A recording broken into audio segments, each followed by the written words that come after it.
Hi, this is just a reminder of some of the wrist exercises that you can be working on over the next few weeks/months. First one, all be stuff you remember, but the first one is your prayer stretch. So popping your hands together up here for you and then bringing them down as far as you can, keeping your hands together, okay?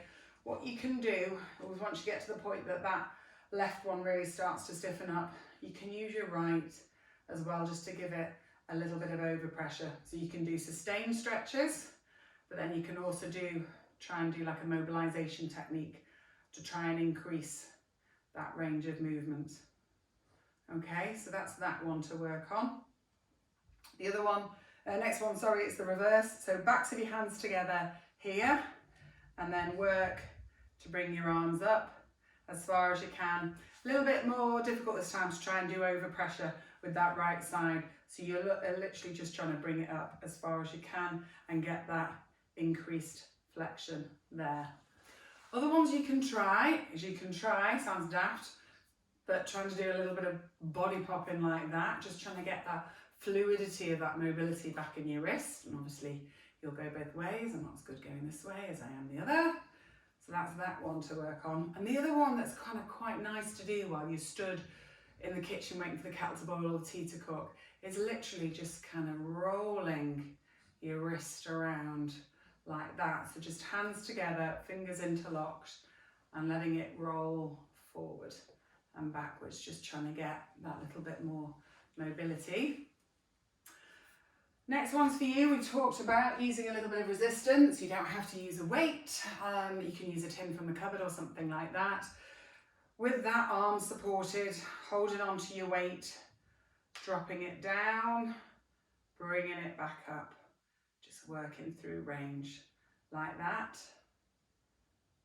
Okay, to the point of fatigue for you, so that however many that will be, but to the point that it feels tired and achy.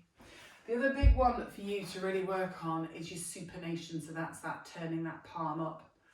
So again, you can use your other hand, interlock your fingers, and just be practicing turning over like that. But then also you want to be doing it against some resistance to try and strengthen it up, but also to try and add a little bit of stretch.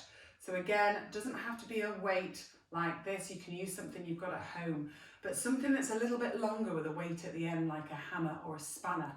You can then hold on to that, forearms supported, and you can try and take it over that way, so that that weight is hopefully trying to pull it over and give it a little bit of a stretch and drop it back down, up and over with that weight and back down.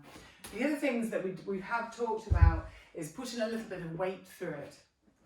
So you can do that. I'm going to show you lying down, but obviously you can do it on the kitchen worktop or at the back of a chair or something like that. And that is just trying to put a little bit of weight through it, bringing your body weight up and forward over it and drop it back down, up and forward, trying to get that increase, particularly in your extension. But also from a strengthening point of view, and I know you're back at the gym, it's doing bits and pieces on your knuckles like that. So we just start to strengthen that loading capacity through that wrist. So again, things you can do, press ups, doesn't have to be a full press up, you can do it on your knees, coming down like that and pushing up, working into a plank position, again just holding that position, dropping down if you need to, pushing back up as you can. And then the other one that's quite nice is if you've got a ball, just sitting down and just moving that hand over a ball like that, again just trying to get that mobility through that wrist. For you, it's not a case of just once a day. You do need to be working on everything little and often. You don't have to go through that whole process like that, just dip into and out of them, but it should be several times a day. There's not a perfect number of repetitions. Just go to the point that you think, right, I've given that a good workout, that's enough, and then come back to it an hour or so later. The big thing for you really is little and often and lots of repetition. Okay, take care.